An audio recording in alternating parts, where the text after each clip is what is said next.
Shalom. First and foremost, I want to give all praises, honor, and glory to Yahweh, Bahasham Yahushai, Bahasham Rachak Wadash. Double honors to the elders and the apostles of Great Millstone, and peace and blessings to the elect. And today we're going to go into the book of Jeremiah, the 13th chapter, the ruined waistband. And in this chapter, the Lord has, as he's done, with previous prophets, he uses a similitude of asking Jeremiah, to perform a certain task that would be symbolic of what he would then do to Israel or to Judah. So this is Jeremiah 3:1, the ruined waistband, and Judah being the southern tribes, or the tribes of the southern kingdom.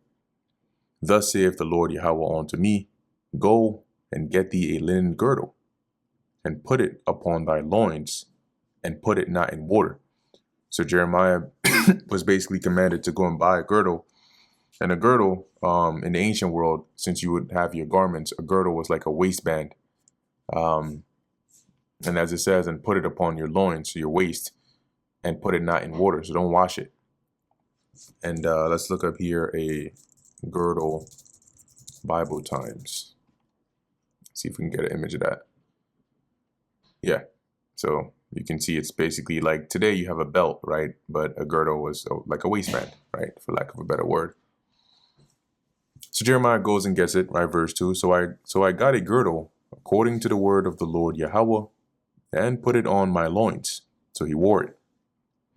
And the word of the Lord Yahweh came on to me the second time, saying, take the girdle that thou hast got, which is upon thy loins, and arise, go to Euphrates, and hide it there in a hole of the rock.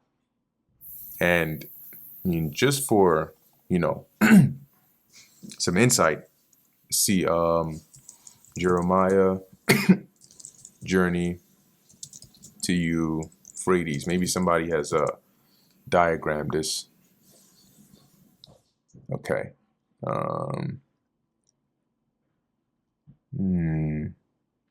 Yeah, I think maybe this would be all right. This ain't the exact one, but should be okay. So roughly, if you can see, you have the land of Canaan, right, where Israel is. And Jeremiah, I'd say somewhere around here probably is where you have Anathoth.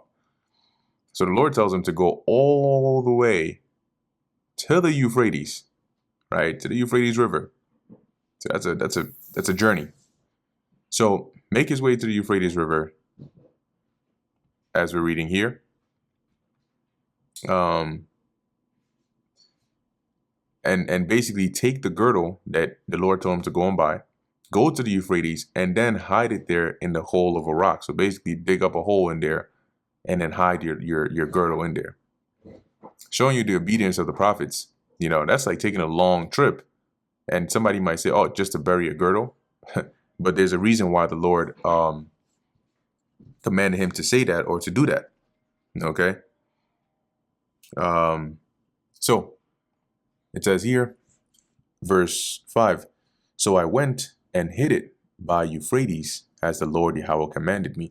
Now you see how this is like verse by verse, but clearly this would have been, some days probably, right, journey, or like, it would take, some time. It's not like a 1 mile walk. But anyway, he makes the journey. He goes there. He hides his girdle, right, in the Euphrates, or by a rock or a hole in there. Verse 6, and it came to pass after many days, and we don't know how many days that was. It could have been months. It could have been weeks, right? That the Lord Yahweh said unto me, arise, go to Euphrates, and take the girdle from thence, which I commanded thee to hide there. So that same girdle you buried over there, make your trip back there and go and get it. Then I went to Euphrates and digged, and took the girdle from the place where I hid it. And behold, the girdle was marred. And when something is marred, it's destroyed. It's, messed up, for lack of a better word. It was profitable for nothing. So it was probably like it was a destroyed looking. Let me see if there's something like this here. Decayed clothing. Yep. So when you bury, yeah. This is what you see like with pirates, right? Or corpse or zombies. You see their clothing look something like that, right? So that's what happens over time. And that's, you can imagine, that's probably how the girdle started to look. It was good for nothing. It was decayed. Um, so as it says here, verse 8, then the word of the Lord Yahweh came on to me, saying, thus saith the Lord Yahweh, after this manner will I mar the pride of Judah and the great pride of Jerusalem. So just like your girdle has been marred, and you can't fix that, right? It's completely like, it's good for nothing. So the Lord saying, just like that is how I'm gonna mar the pride and the glory and the name or the reputation that Judah and Jerusalem had. Remember, going back to the time of King David and King Solomon, they were known, right, in history as like, damn, like these were the people to beat. But what I'm about to do to them is gonna liken them onto this marred girdle that you have. This evil people which refuse to hear my words, which walk in the imagination of their heart. So the imagination of their heart is, once again, your heart here being your mind. So whatever their inner thoughts tell them, as today they'll say their intrusive thoughts, whatever they think they want to do, that's what they do, instead of hearkening to what the Lord tells them to do. And walk after other gods, right? So they worship these idols, they sacrifice their children unto them, to serve them and to worship them, shall even be as this girdle, which is good for nothing. For as the girdle cleaveth to the loins of a man, and that what that looks like is, once again, girdle, Bible times. When something cleaves onto you, it, like, in this sense, it's hugging you, it's tightly on you. So just like the girdle or like a belt, it wraps around you tightly, it cleaves onto you. So have I caused to cleave onto me the whole house of Israel and the whole house of Judah. So the Lord is saying, just like a girdle cleaves onto you, that's originally how I set up Israel and Judah to cleave onto me. Saith the Lord, that they might be unto me for a people and for a name. So like metaphorically, the wrapping of the garment or the girdle of Israel around the Lord's waist was basically us forming that covenant with him, so that we would be onto him a people, and, as it says, for a name and for a praise and for a glory. But they would not hear.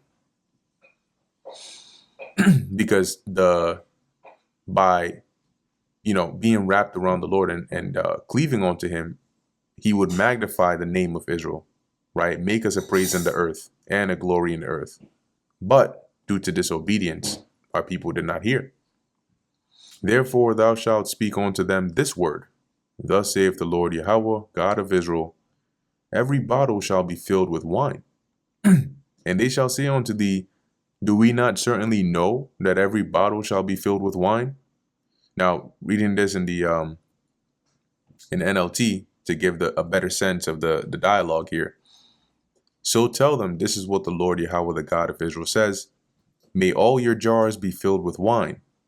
And they will reply, of course, jars are made to be filled with wine. Yo, Jake, man. Verse 13, then shalt thou say unto them, thus saith the Lord Yahweh, behold, I will fill all the inhabitants of this land, even the kings that sit upon David's throne, and the priests, and the prophets, and all the inhabitants of Jerusalem with drunkenness. So the Lord is using he's speaking poetically here, but he is alluding to a state that he's going to put you in before he brings judgment upon you. So the visual here is that he's going to make you so drunk that you become helpless, from the king all the way down to the common folk. And then I will dash them one against another, even the fathers and the sons together, saith the Lord. I will not pity, nor spare, nor have mercy, but destroy them. Okay, so the visual you see there, right? Them being dashed together, smashing their heads, whatnot, till they're dead. But the way that would, manifest is basically what the Lord is saying. I'm going to put you in a position of um, of weakness, right, or a position of being, because when you get very drunk, you're vulnerable, right? You're not fully aware of your surroundings. You definitely cannot fight per se. You want to, right? But you can't, right? You're inebriated. Your sense of judgment is off, right? Your timing is off. So the Lord is going to put Israel in a state where they're helpless, and then he's going to judge them to where they can't escape. Hear ye and give ear. Be not proud, for the Lord Yahweh hath spoken. So listen, humble down. Give glory to the Lord Yahweh your God, because before he caused darkness, and before your feet stumble upon the dark mountains. And that in this verse, the darkness and the light, which we're about to read about, symbolize, when you have light, you have, comfort, right? You have answers, you have solutions, right? You have life. Darkness is the opposite of that. Okay, that's representing loss, fear, distress. So, as Jeremiah is saying, glorify the Lord in your actions first by turning back, reverencing the Lord, fearing the Lord, before he caused darkness, right? That state of confusion, fear, distress, and before your feet stumble upon the dark mountains. And while ye look for light, right? So when the hard times come upon you and you're scrambling, looking for a solution, he turned it into the shadow of death. So while you're looking for solutions, you're looking for a way out, the Lord is only providing more and more death and make it gross darkness. So to sum this up, turn to the Lord before he makes your life a living hell. But if you will not hear it, my soul shall weep in secret places for your pride. So Jeremiah is saying, like, if I'm telling you to take heed, man, but if you don't listen, all I can do is really just cry for you, because I know how bad it's going to be. It's almost like when Yahushua wept over the city and said, if you knew what was it appertaining to thy peace, if I'm wording it right, like you're running around doing all this, but you don't even know what's about to happen to you. I know, I've seen it. And the only way to escape it is by repenting, but you're not going to. It says here, and mine eye shall weep sore and run down with tears, because the Lord's flock is carried away captive. And he saw it, right? Say unto the king and to the queen, humble yourselves, sit down, for your principalities shall come down. So your principalities, meaning your royalties, right? Your throne, your status, the Lord is going to bring all that down. Even the crown of your glory. So your power in your crown and your boasting and all of that, the Lord is going to bring all that down. The cities of the south shall be shut up, and none shall open them. So when your distress comes, you're not going to have allies or areas you can run and flee into. They're going to shut their gates. They're going to shut their doors. And Judah shall be carried away captive, all of it. It shall be wholly carried away captive. So not half the nation, not a quarter of the nation. The majority, the bulk, is going to be taken away. Lift up your eyes and behold them that come from the north, i.e. the invading army, right, of the Neo-Babylonian Empire. Where is the flock that was given thee? Thy beautiful flock, right? And here, speaking unto those that the pastors, the flock would be those that were given to their charge, right? That there's those that they were supposed to look over and rule over in righteousness, all right, expecting them to know better. Where are they now?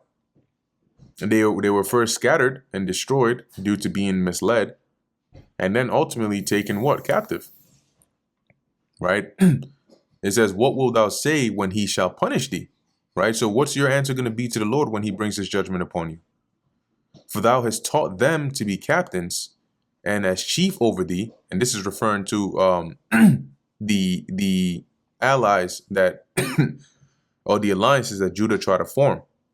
And I'll read this in another translation, which words it, a bit differently. So it's clearer what it's alluding to.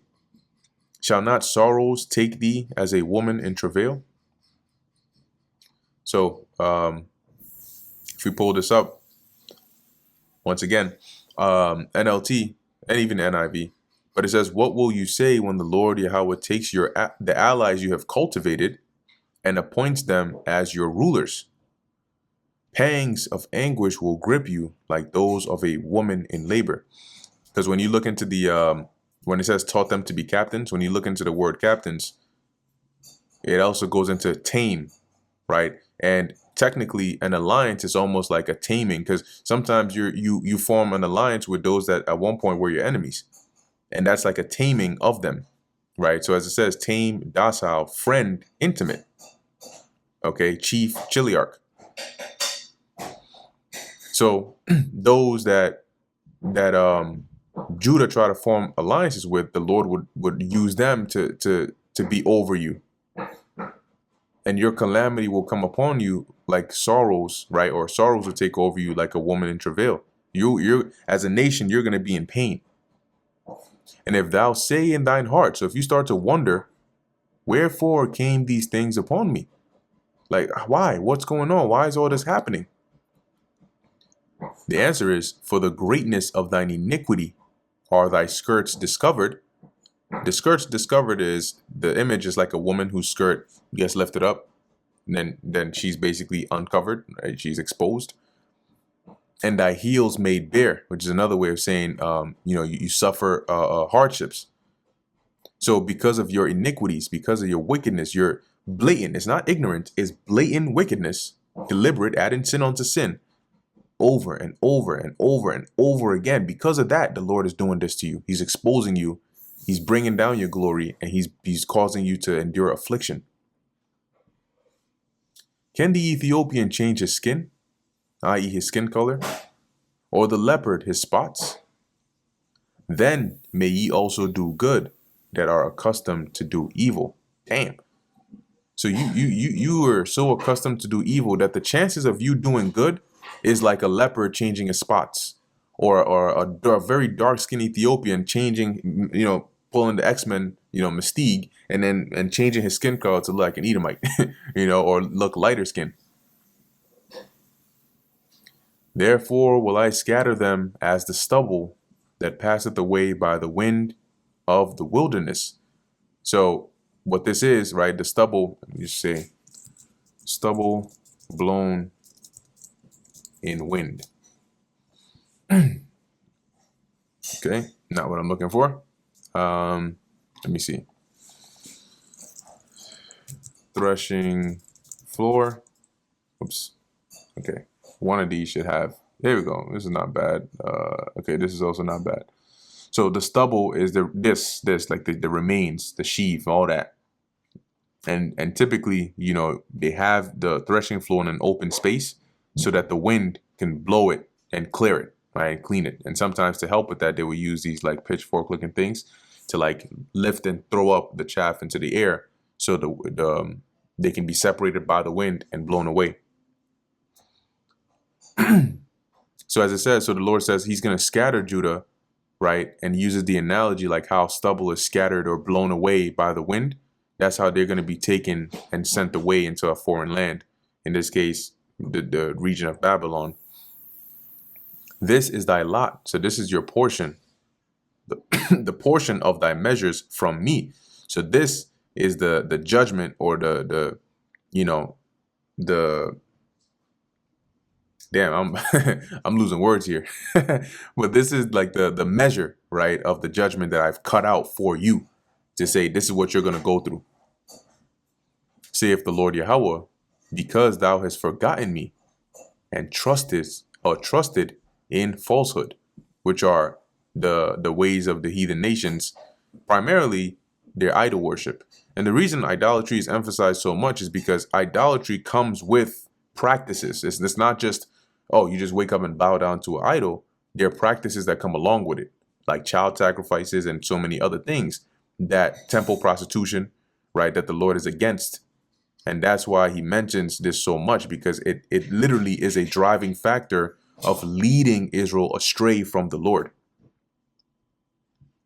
Therefore will I discover thy skirts upon thy face, right? Like we read up above, you're going to be exposed and ashamed.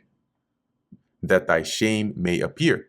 If a woman is wearing a dress and it's very windy and her skirt blows up, instantly she grabs it to push it down, right? Because it's embarrassing for her to be exposed like that.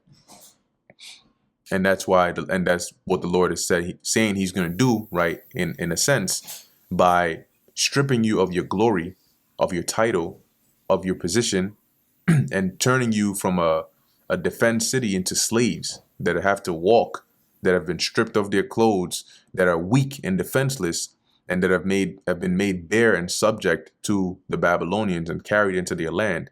That is a shameful thing, right? For example, when people look at Jake today, right, they think of slavery, and that's a shameful thing, right? It's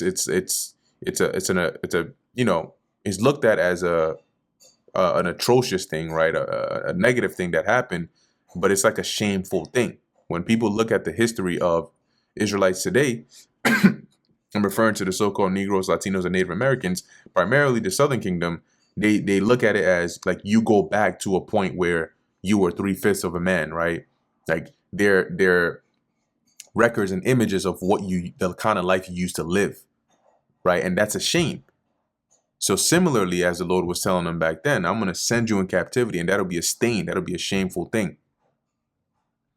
Verse 27, I have seen thine adulteries and thy neighings, right, going into their lusts, the lewdness of thy whoredom, and thine abominations on the hills and the fields. And those abominations are their idols and shrines on the hills, which are high places, in the fields, okay, and in the groves or under the trees. The Lord said he has witnessed all of that. And therefore, woe unto thee, O Jerusalem! Wilt thou not be made clean? Damn. When will you be made clean? When will you, stop so the Lord can purify you? When shall it be? When shall it once be? So when will you, finally just humble down and let the Lord, clean you? Because that's what he's offering. He said, turn back to me and I'll make your sins, though they be as scarlet, I'll make it, or they be as crimson, I'll make it white as snow. Right? As it says, how long before you are pure? And that brings us to the end of Jeremiah, the 13th chapter. Lord willing, this was edifying to the elect. In closing, I want to give all praises, honor, and glory to Yahweh, Bahasham, Yahweh Shai, Bahasham, Recha Kodash. Until next time, Shalom.